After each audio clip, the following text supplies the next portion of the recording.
दोस्तों, अगर आप एमआईएम के चाहने वाले हैं तो आपके लिए एक खुशखबरी है। अब एमआईएम पार्टी के राष्ट्रीय अध्यक्ष बैरिस्टर असदुद्दीन ओवैसी साहब ने बातों बातों में असम चुनाव लड़ने का ऐलान कर दिया। तेलंगाना में विधानसभा चुनाव है और विधानसभा चुनाव के दौरान लगातार बीजेपी और कांग्रेस का तनकीद का निशाना एमआईएम और असदुद्दीन ओवैसी को बना रहे हैं। इसी कड़ी में असदुद्दीन ओवैसी साहब ने ही अपनी भरी मंच में असम में चुनाव लड़ने के लिए ऐलान कर दिया है। माने पूरे तेलंगाना के इलेक्शन में खाली ओवैसी ओवैसी ओवैसी ओवैसी चलेगा और उधर से मोदी अमित शाह के बोलेंगे बेटी बेटी बेटी। अरे कोई तेलंगाना में कोई मुद्दा नहीं है सिवाय बी टीम और ओवैसी के। अमित शाह आते कि बोलते इनके हाथ में स्टीयरिंग, वो उनका कांग्रेस का लीडर है, माशाल्लाह से 50 साल के हो गए अभी। उन्होंने बोलते ओवैसी मिलावा है और ओवैसी आसाम में इलेक्शन लड़ते हैं। अरे राहुल गांधी, मैं आसाम में आज तक इलेक्शन नहीं लड़ा। अब इन्हों बोल रहे तो अब दिमाग में बात पैदा हुई, अब तो जाना ही पड़ेगा आसाम। जरा पढ़ के लिख के आओ। अरे ओवैसी जहां लड़ते वहां इनको फायदा हो जाता। अमेठी क्या मेरी रू जाके लड़े थी, तुम हार गए से?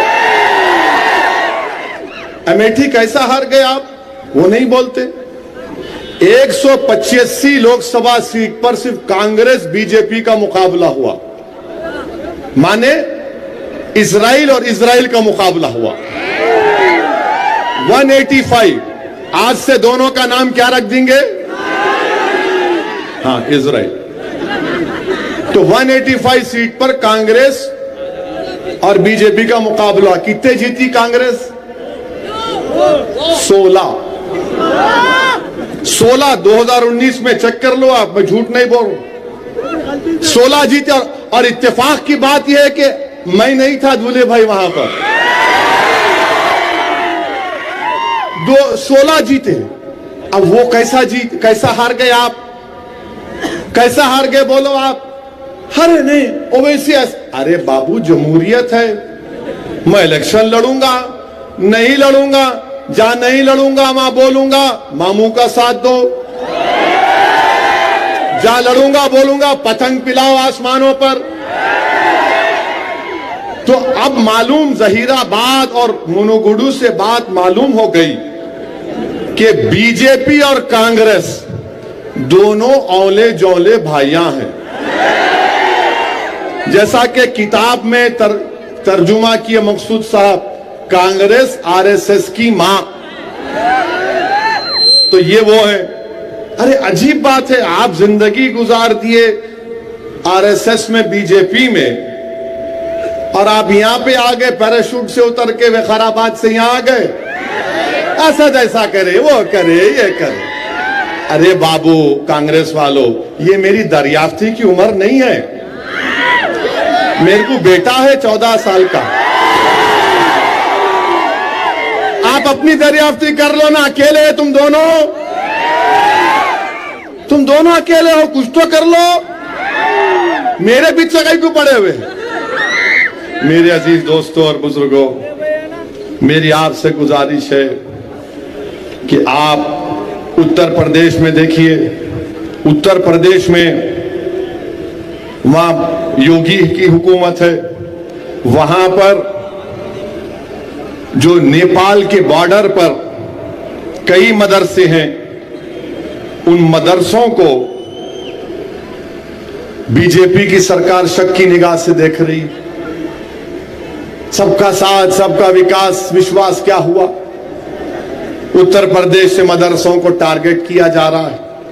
आज अमित शाह हैदराबाद तेलंगाना को आके कुछ बोल दिए बैकवर्ड क्लास के हमारे भाइयों को हम ऐसा कर देंगे। अमित शाह साहब, आपको मैं जिम्मेदारी से बता रहा हूं, आप और कांग्रेस औले जौले भाई बहन हैं। आप लोगों का कुछ भी होने वाला नहीं है तेलंगाना में। आप बाय बाय थे, बाय बाय होंगे आप। मैं अमित शाह से पूछना चाह रहा हूं कि अगर आप बैकवर्ड क्लास के इतने हमदर्द है तो बीसी का सेंसस क्यों नहीं कराते आप? अगर आप बैकवर्ड क्लास भाई बहन से इतना मोहब्बत करते तो असदुद्दीन ओवैसी लोकसभा में खड़े होकर पुकार रहा था जब खवातीन के तहफुजात का बिल लाया गया आरक्षण का कि ओबीसी खवातीन को बिल दो और मुस्लिम खवातीन को बिल दो, उनको रिजर्वेशन दो, ओबीसी खवातीन को रिजर्वेशन और मुस्लिम खवातीन को। तो ना मोदी, ना अमित शाह, ना राहुल गांधी इस बात को तैयार थे। मैं इम्तियाज जलील उस कानून के खिलाफ वोट दिए। बीजेपी वाले बोल रहे तुम वोटिंग करा रहे क्या? मैंने बिल्कुल करा रहे, बिल्कुल कराएंगे। तो बोले अब फिर हो गया हमारा 3 घंटे यहां पर। मैंने 3 घंटे होते 4 घंटे होते नहीं मालूम, मगर मैं वोटिंग कराऊंगा।